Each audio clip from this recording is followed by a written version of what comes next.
大家好，欢迎收看今天的面具人。今天是2021年的4月14号，星期三。今天咱们来讲讲国际新闻啊。哎呀，今天这世界上出现了超级大事儿了。这个事儿呀，是不亚于诺曼底登陆、袭击珍珠港、火烧圆明园、美国911这个级别的世界级的超级大事儿呀。哎呀妈呀！面具人，我的心肝肺都是扑通扑通的跳的。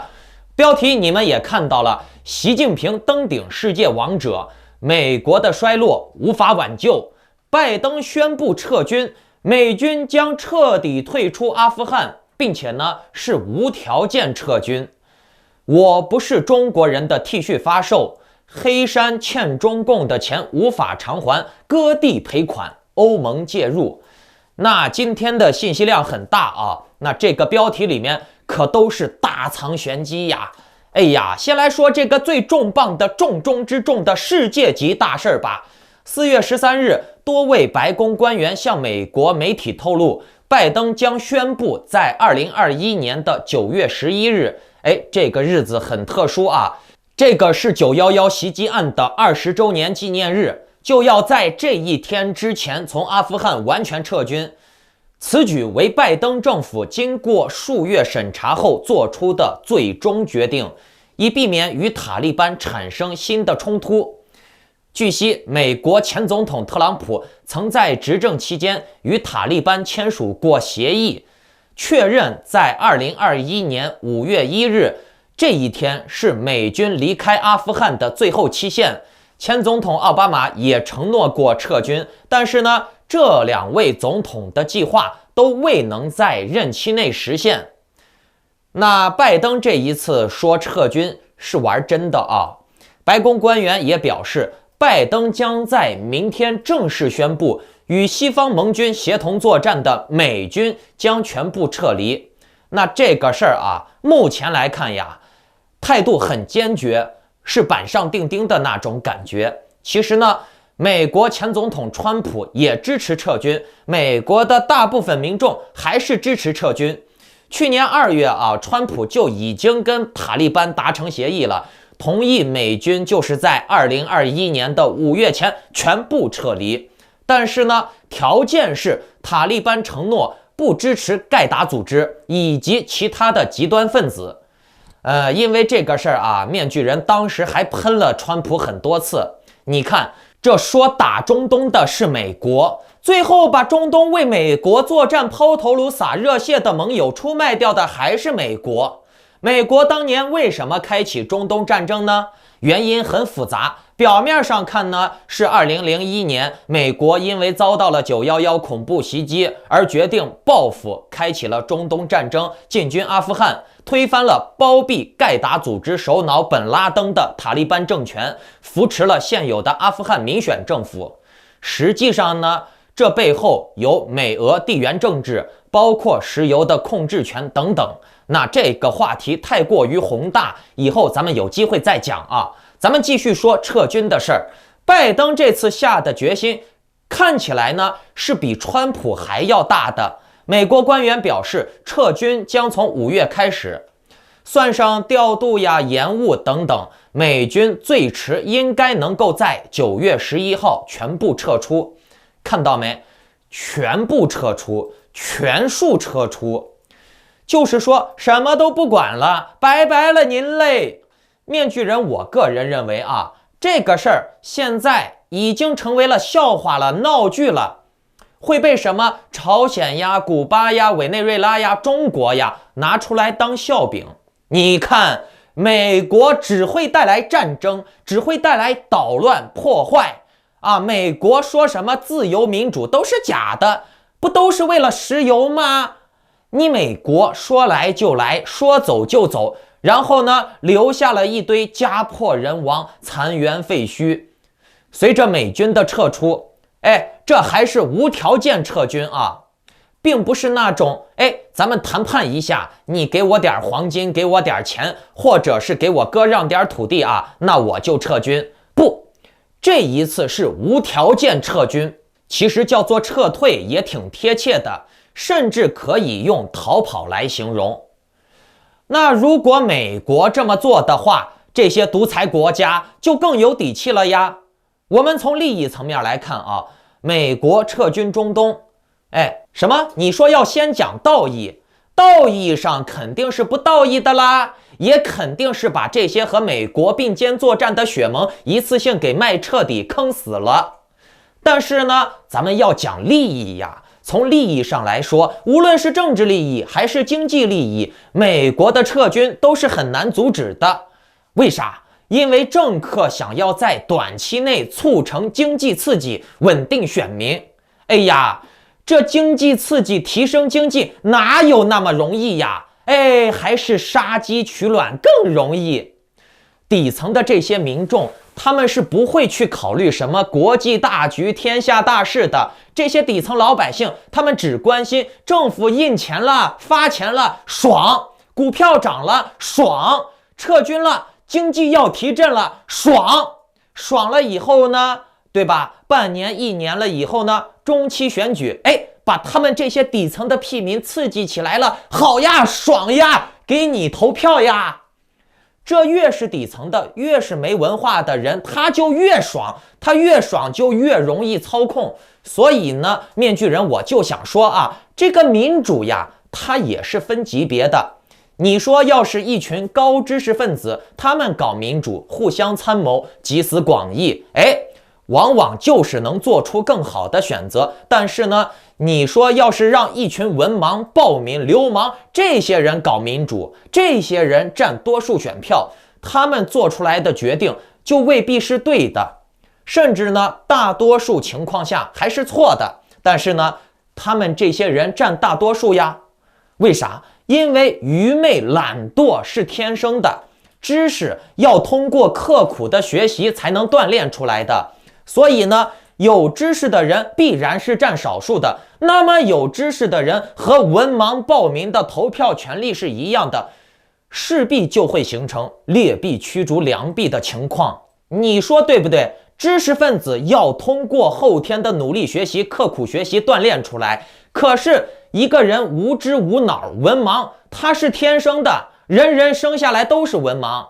大部分人呢，就是学到个什么小学、初中的这种基础的最低级的文化，高端的知识他也学不上去了。可是呢，这种人他占多数，那这种人他的投票的含金量，要是和知识分子投票的含金量是一样的话，那知识分子的投票可以忽略，因为他们是占少数。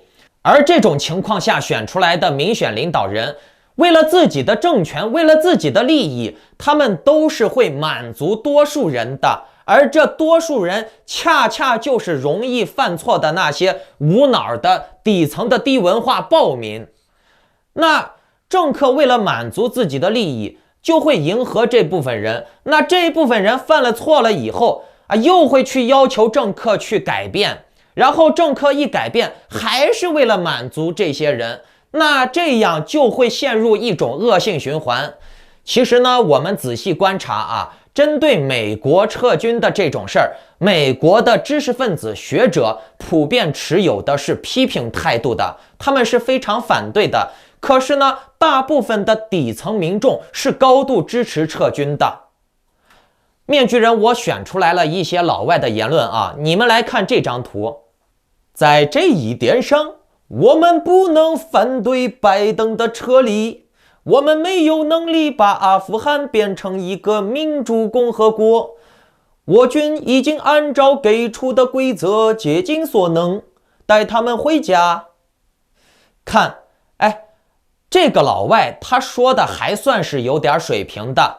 还有那种老外的留言张口闭口就是生殖器 fuck， 还有那些叉叉 oo 的满嘴脏字儿、粗俗不堪的留言就是那种美式的你们懂的，看过老外电影的应该能脑补出来。那这种污言秽语的留言，我就不能拿到节目上面分享了你们自己脑补。总之呢，就是希望美国撤军的普通老百姓占多数，而反对拜登撤军的是以知识分子、商人阶级、政客为主。这些人说的话，你们来看一下很难想象有比宣布我们将在9月11日放弃阿富汗人民更为尴尬的举动。这是塔利班和基地组织的一次完美的胜利，比起奥巴马邀请戴维营更糟糕。他的意思就是，这会对美国的国际信誉影响力造成极大的损失。那这是从政治层面上来说啊，美国他这些政客为了迎合底层的民众，他就要撤军。可是呢，这个撤军究竟是好是坏很难界定，但是呢，对美国的影响力，对美国的未来肯定是弊大于利的啊。这是政治层面上。如果说能从撤军上面获得利益的，更多的应该是当权的政客啊，底层老百姓能获得什么利益，也只是非常暂时的。那么我们讲完政治层面，再从利益层面上来看啊，现在美国它要搞新能源了，汽车都要用电了，那这就会大大降低美国对石油的依赖，所以中东就不那么重要了，正常贸易的石油就已经足够用了。而且呢，美国也并没有像中共那样搞什么一带一路、丝绸之路，打造自己的贸易体系。如果说打造一个连贯中东的贸易链条，那确实还会有巨大的经济利益的。可是美国并没有成功搭建这样的商圈，所以呢，纯粹从利益角度上来看，美国就只能撤喽。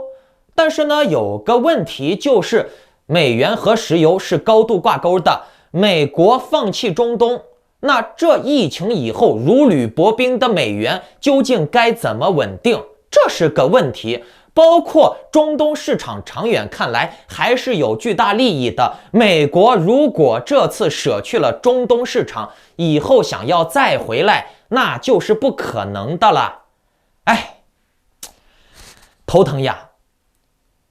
美国的官员还警告塔利班啊，如果说他们在美军撤离的途中发动攻击袭击美军，美方将会强力的回应。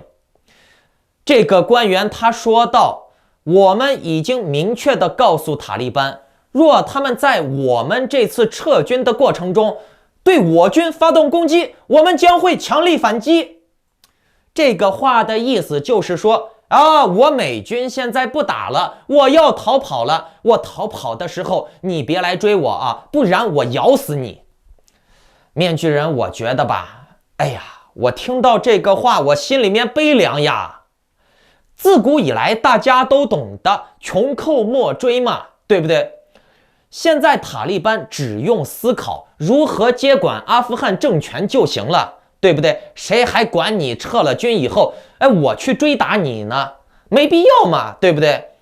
美国的这些参谋官呀、谋士呀、军事家，他能想不到吗？穷寇莫追吗？他能想不到我都撤出了，我给你台阶下了你敌军还来打我，对不对？尤其是没必要的打美国在这个时候撂这种话，真的是太掉身价了。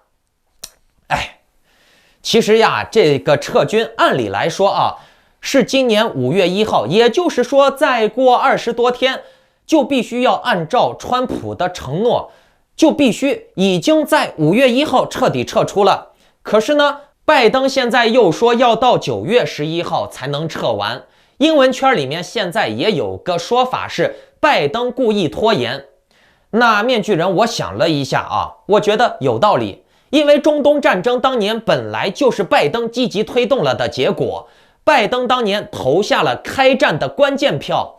现在呢，拜登再说撤合着就是打也是你拜登说的算，撤了还是你拜登说的算那你当年为什么要打呢？这岂不是拜登自己打自己的脸对不对？你拜登当年说打中东有好处，能给美国带来大量的利益，可是呢，你现在又说没利益了，撤了。那你搞这一出，合着在中东牺牲了那么多的美军钱白扔了，是不是？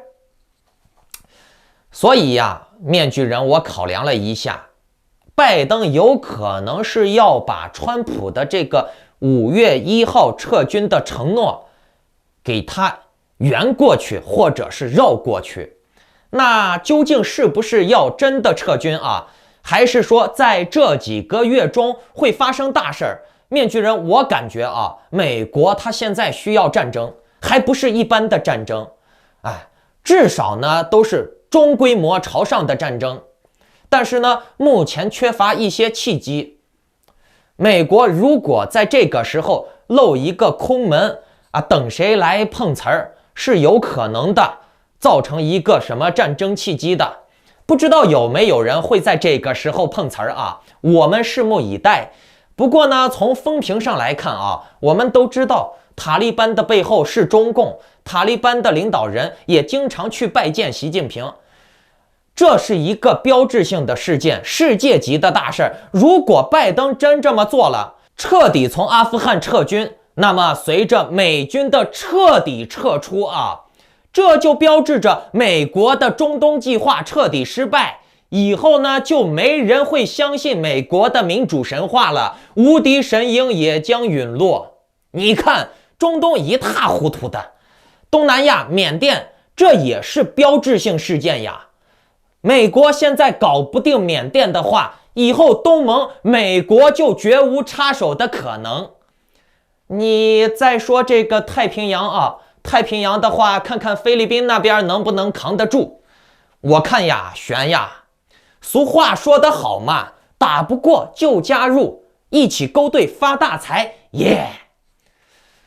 如果剧本按照这样往下发展的话，这也就意味着美国正式交出全球霸主的王冠，退出全球王者的竞争，塔利班重新称王，制霸中东，库尔德、阿富汗都被出卖了。那这样的话，中东诸侯会全部的彻底的不信任美国，转而和中共、俄罗斯做生意。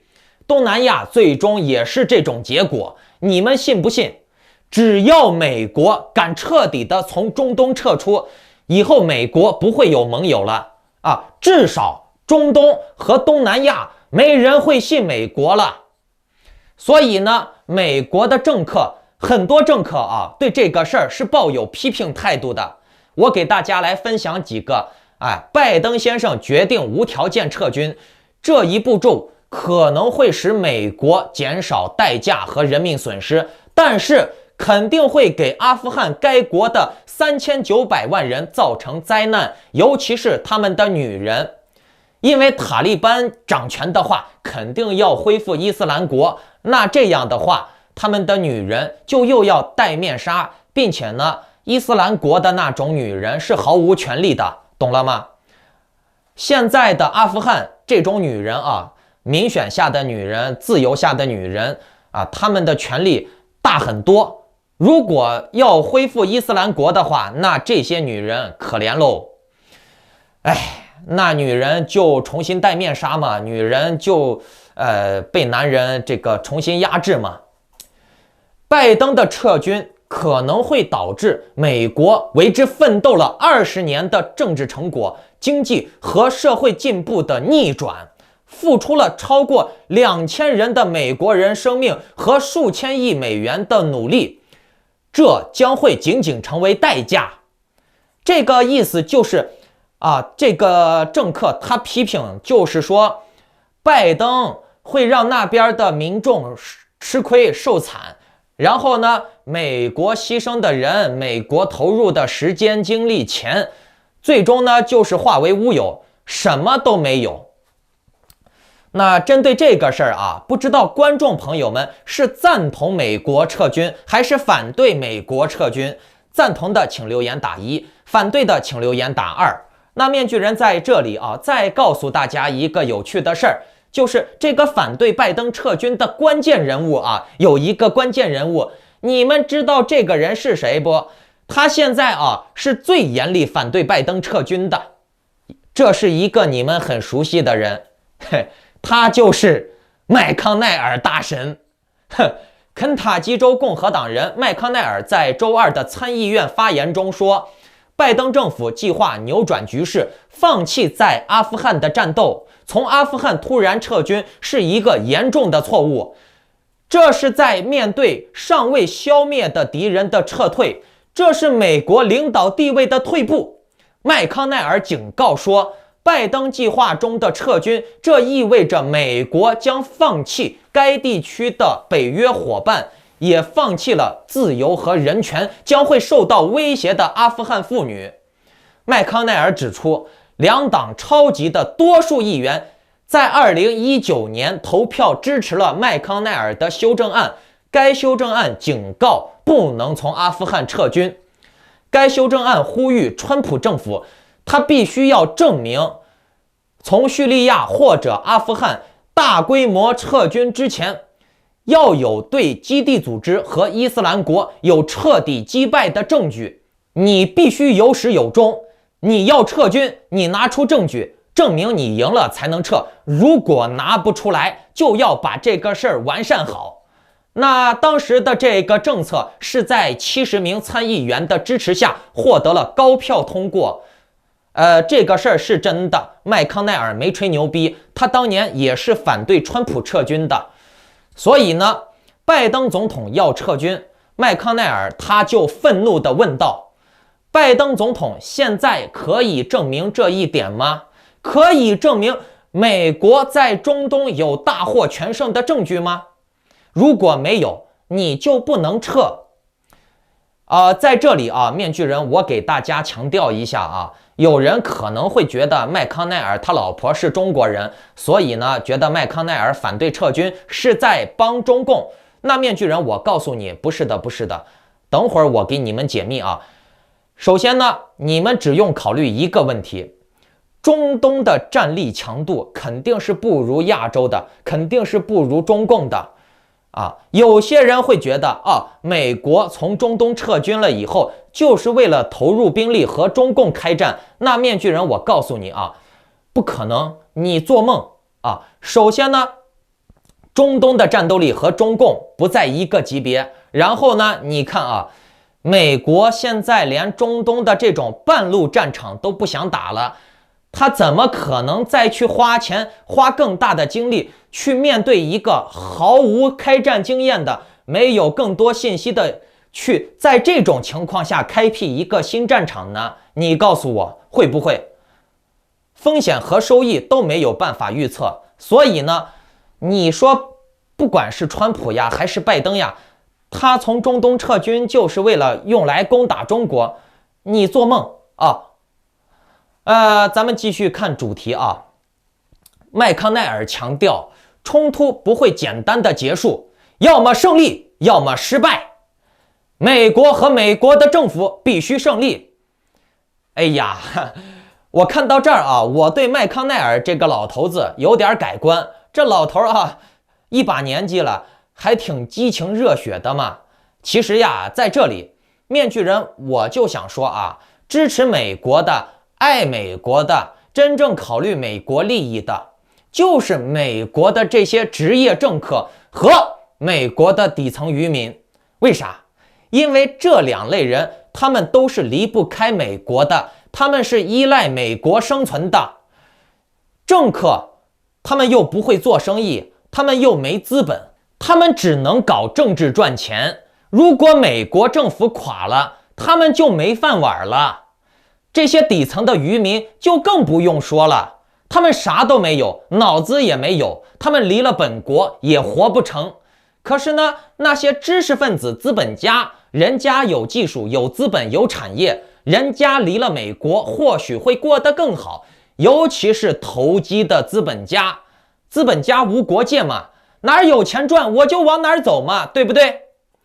所以你看习近平，他要把资本家压制的死死的，前2天还罚了马云128亿182亿，对不对咱们再来说知识分子知识分子或许有情怀，但是呢，情怀终究敌不过现实。你们看德国呀、苏联呀，包括中国在当年他们国家情况恶化的时候，跑出来的要么是资本家，或者是知识分子。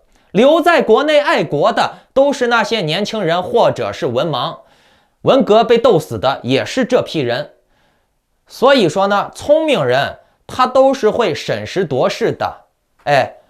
那咱们先来说政客啊，政客他又为了稳定政权，所以呢他没办法呀，他就要满足大部分的文盲呀。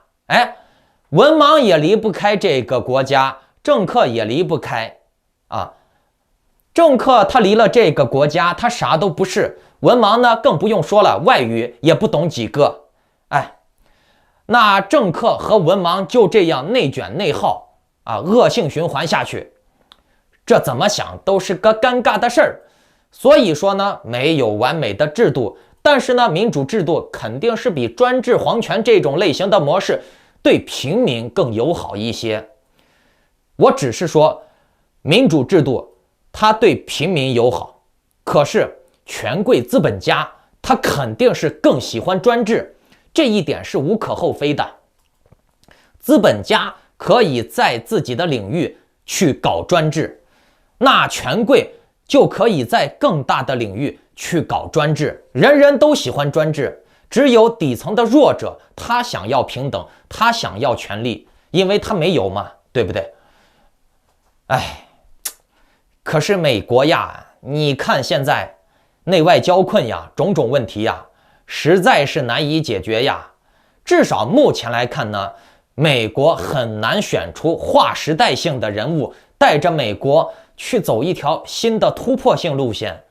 现在美国这种缝缝补补呀，走老路呀，绕弯呀，只是一种慢性死亡。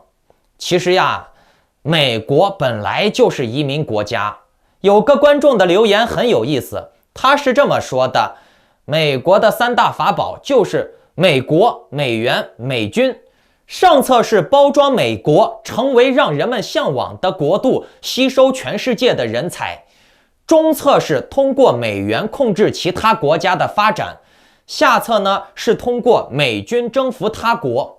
现在美国的形象垮了，美元也正在瓦解，美军也不能说是独步全球，帝国的衰落是不可避免的了。好了，来讲咱们今天的第二件事啊，有点搞笑了啊。近年来呢，美国针对亚裔的仇恨情绪不断高涨，多地呢发生了辱骂甚至袭击亚裔的事件。这个袭击啊，不仅是中国人、日本人、韩国人，因为老外嘛，他很难分清日本人、韩国人、台湾人、大陆人，就像咱们中国人分不清什么欧洲人呀、北欧人呀、东欧人是一个道理啊。上个月纽约的亲中团体在4月4号的时候还举行了一场声称有万人参与的停止仇恨亚裔的集会。不过呢，有部分亚裔认为他们仅仅是受到了中国人的牵连，想要努力的撇清界限以自保。海外商品平台近日就出现了一些自保 T 恤，上面写明了 I'm not Chinese， 我不是中国人 logo 的衣服。另外呢，还有各种亚洲国家的版本，包括声明自己是菲律宾人、泰国人、新加坡人等等，有的甚至印着别开枪，我不是中国人。除了 T 恤呢，还有马克杯、口罩、手机壳、围裙等商品上面也印着 I'm not Chinese。 那这个事儿啊，不可避免地引来了中国网民的怒火，战狼们纷纷反击，说道：挺好的，狗需要狗牌，这是最后的挣扎，恶意带风向， loser 只能这样干。有人责斥平台借机赚钱，看到没有？种族歧视也可以拿来卖钱，奸商。看到这种现象啊，面具人我想说啊，如果不能从根源性解决这个问题，你搞什么卖衣服呀、卖杯子呀、卖口罩呀，这仅仅只能让看到市场商机的商家赚钱，对事情、对文化没有任何好处，对于解决问题的本质并没有帮助。这些行为呢，甚至会激化矛盾，让问题更加严重。因为根源性问题没有解决，首先呢，美国确实有很多的民粹主义者，其次呢，美国的华人素质差的占比也很高。你看，华人骗华人，华人杀华人这种事儿啊，不但是在华人圈里面出名，就是接触过华人的白人、黑人也都知道，华人不敢惹别的人，就专门挑华人欺负。白人也知道，黑人也知道。那这是属于美国原发的问题。同时呢，还有一个关键问题，就是对于中共来说，只要是瞧不起华人就是好事儿。其实呀，顺便把日本人、韩国人、泰国人、台湾人一块儿给排华排掉了，把他们打了，对中共来说也是好事儿。虽然说这些老外呀、白人呀、西方人，他们无法从外表上分辨哪个人是韩国人，哪个人是日本人，在他们看来啊，咱们小黄人都长得差不多啊。那这样的话，对中共来说就是好事呀，发动人民斗人民，人民互害，哎，中共就有说法了。哎，你看这个西方的民主是假的，西方迫害人权，迫害我们这个亚洲人，迫害中国人，迫害日本人，对吧？这就是文革的这种发动人民斗人民的最基础玩法。所以面具人，我说你要解决就解决根源性的这种博爱呀、普世价值的问题。毛病就是出在这儿，并不是说啊，你说你不是哪儿的人，你就解决问题了，解决不了。再比如，西方总是强调新疆的人权，不强调汉人的人权，这也是好事儿。为啥？这样有利于让中国人更爱国。为啥？你们听好了，海外瞧不起华人，排华，或者是仅仅强调新疆的人权，这属于什么？看到没？海外瞧不起我们呀，种族歧视我们呀，把新疆人当人，都不把我们汉人当人看。共产党至少还不种族歧视，号召民族团结呢。共产党至少还让我们汉人感觉到了厉害了我的国。可是呢，我们在海外就是被歧视，连新疆人也不如啊，连西藏人也不如啊，我们汉人到哪儿都是二等公民。事实上啊，大家仔细观察，种族歧视这反而成为了中共的维稳法宝，中共也尝到甜头了。不管是什么印尼排华呀、缅甸排华呀、欧美排华呀，其最终结果就是让华人更加爱中共。所以呢，我们可以看到，中共甚至花钱雇佣大外宣来炒作仇恨，搞什么猪下理论呀、核弹炸平中国人呀、解放中国杀光支那人畜生呀。你们想想啊，一个很简单的逻辑，我不知道你们想过没有啊？换做一个正常的人，这个人啊，和他舔共不舔共没关系，他就是一个普通的中立人，普通人。就是说，这种人啊，他一旦看到了在外国有一帮人叫嚣着要用核弹炸平你，要杀光你们，你们都是畜生，牲口下贱，你会对他们有好感吗？对不对？本身一个中立的，甚至对共产党有反感的人，以为外面世界是文明的、善良的、友好的，结果呢，他翻了墙以后发现，哎呀妈呀，外国种族歧视呀，这海外的民主人士要杀光中国人呀，哎呀，海外的民主人士说我们墙内的支那人是畜生呀，说我们是支那畜生猪呀。你觉得墙内的人不管他舔共不舔共，他看到这些话，他心里面能舒服吗？我给大家举个例子啊，可能你翻了墙了，你出国了，你会觉得，你看到了外国好的一面，外国不错，然后呢，你想开导你的家人，让他一块来分享你看到的美好的事物。可是呢，你的家人就是很难开导，他觉得中共说的是对的。但是呢，人都是有好奇心的嘛，万一你的家人哪一天无聊了，想到这个问题了，觉得确实好奇，研究研究外国有啥好的，然后呢，他就看到了是什么种族歧视呀，甚至被墙外的这些所谓的民主人士羞辱辱骂。那你觉得他被辱骂了、被羞辱了以后，他们还会相信墙外的美好不？相比之下，他们是不是更加愿意去相信党说的？你看，国外的反贼都是没人性的，动不动要拿核弹炸人呀！你看，海外一片水深火热，种族歧视呀！所以面具人，我说呀，打铁还需自身硬。我们不能煽动仇恨，尽量要用友爱和善良去感化别人。就算你不愿意去感化别人，你也不要去加剧矛盾，对不对？你说人之间互相传播仇恨，骂来骂去有啥意思吗？他爱犯蠢，他爱干什么是他自己的事儿，他自己最终会有报应的，用不着你来骂，你也没有权利去辱骂别人。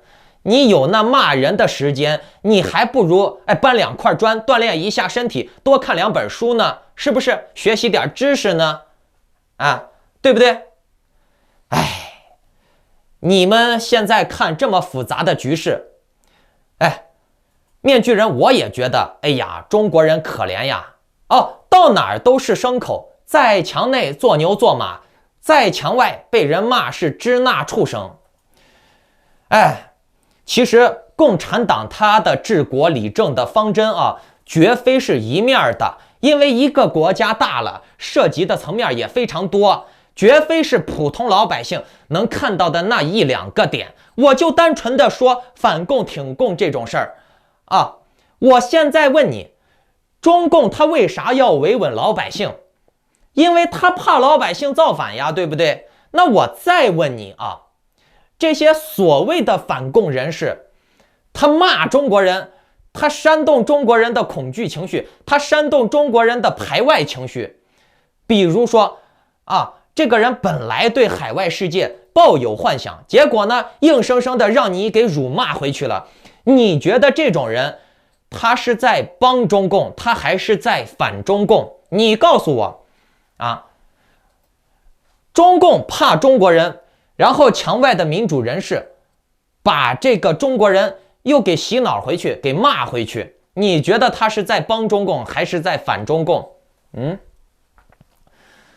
这个中国人他被墙外的西方世界或者是民主人士骂惨了以后，他是不是就会觉得中共是对的，他就更加的爱中共，对不对？再说了确实有很多中国人无耻无脑，你骂你也要骂到点子上，对不对？你不能动不动就说要把人家杀了呀消灭掉呀，拿核弹炸平呀支那畜生狗呀。面具人我也经常说中国人的劣根性，我也骂中国人，但是呢，我骂中国人，我并不是无缘无故的纯粹的情绪发泄的骂，我都是先讲了通篇的大量的事实，心理学的论述，我到最后我才说为什么中国人这么坏，中国人这么倒霉，对不对？有理有据呀。而且我也从来没有说过要把中国人杀光，支那畜生狗，要拿核弹把中国人血洗了，对不对？我一直都是反对瞧不起中国人的这些言论的，我也反对煽动仇恨的，是不是？老观众朋友们看我的节目的可以给我作证留言，看面具人我是不是一直反对这种煽动仇恨的言论的，对不对？中共他就是利用了很多中国人没有眼界，不懂，让中国人一看国内国外的区别这么大外面好危险呀，好残忍呀，对不对？这些不良的东西，不良的情绪被单向的放大，然后呢，中共就利用这种东西打信息差。刚好呢，中国人他不喜欢探索，打破砂锅问到底，在中国是骂人的话，懂了没？你们也听说过打破砂锅问到底，可是这句话在中国是骂人的话。但是面具人我认为打破砂锅问到底，这是一种探索精神，这是赞美可是呢，中国人他很难理解反共的人他骂共产党，他怎么帮共产党？所以呢，面具人我告诉你们很多中国人他看问题往往就是光看到表面的时候，就已经会产生出激烈的情绪，而无法去深度的思考表面之下的逻辑。比如这些人为什么要说这些话？比如这些人说这些话，他有什么动机？说这些话会给他们带来什么样的好处？中国人不想那么多，他无法组建逻辑模型。同样的，全世界的底层渔民也差不多，只不过中国人在这方面更极端一些。可怜呀，思维能力不够，始终都是被别人耍弄。所以我就一直强调你们做人要自强，打铁还需自身硬，多增长自己的见识，多对比，多列举逻辑模型，这才是最重要的。好了，来讲今天的第3件事啊，那就是黑山已经请求欧盟提供援助，以偿还中国为一个还没有完成的高速公路项目提供的10亿美元的贷款。该项目已经使这个巴尔干西部的小国陷入了财政困境。该贷款将于7月份到期。黑山与中国的贷款条件包含了土地抵押。如果欧盟帮助还款，这就会被认为能够帮助塑造欧盟与该地区的关系。如果欧盟不帮助还款，这只是一个开始。很简单呀，黑山，你看你欧盟帮不帮？帮了，你欧盟自己要放血，要花钱；你不帮，那你欧盟就是不道义，那你欧盟就会丢失地盘，甚至会一连串的引发连锁效应。